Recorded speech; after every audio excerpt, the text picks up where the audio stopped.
They call it the place where America begins.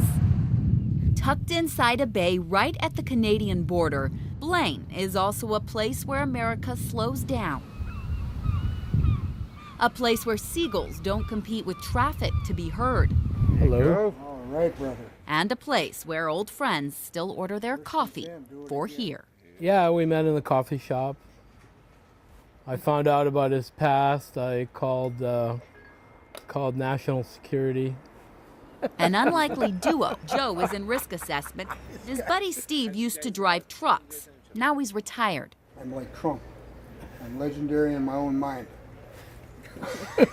What they share is that sense of humor. Steve was tapped for the vice presidential nominee. Lately, their rendezvous over coffee have been less frequent. Yeah, it's kind of dead in the mornings without him. Steve is staying 30 minutes away, renting a small room in Bellingham, living on just about $700 a month and unable to afford the gas it requires to drive back and forth to Blaine.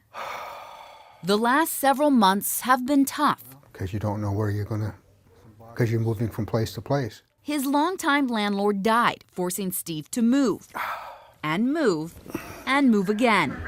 Nat Geo Wild, naked and afraid. Stuck in temporary single-room rentals. That's when the anxiety takes over. Whatcom County has a less than 1% vacancy rate for the kind of subsidized housing Steve can afford. So when Bayview, a seniors complex in the center of Blaine, had an opening, he applied.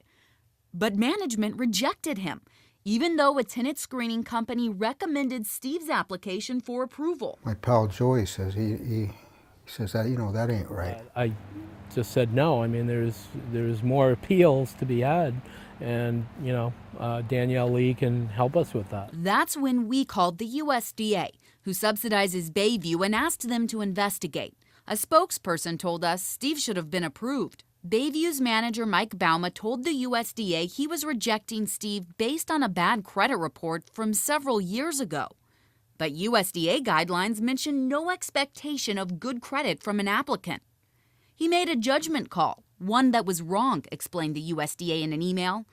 We asked Mike about the mix-up. It's one of those things where it seems like every day, there's new stuff or rules you aren't aware of. Guess Mike was just confused, but not anymore. We're able to get it cleared up and squared away to where he could move in and make him happy and us happy, and glad to have him here. We talked inside the shell of what will become Steve's renovated apartment. Very good. For the man who's been without a home. Beautiful little town, Blaine, close to my church.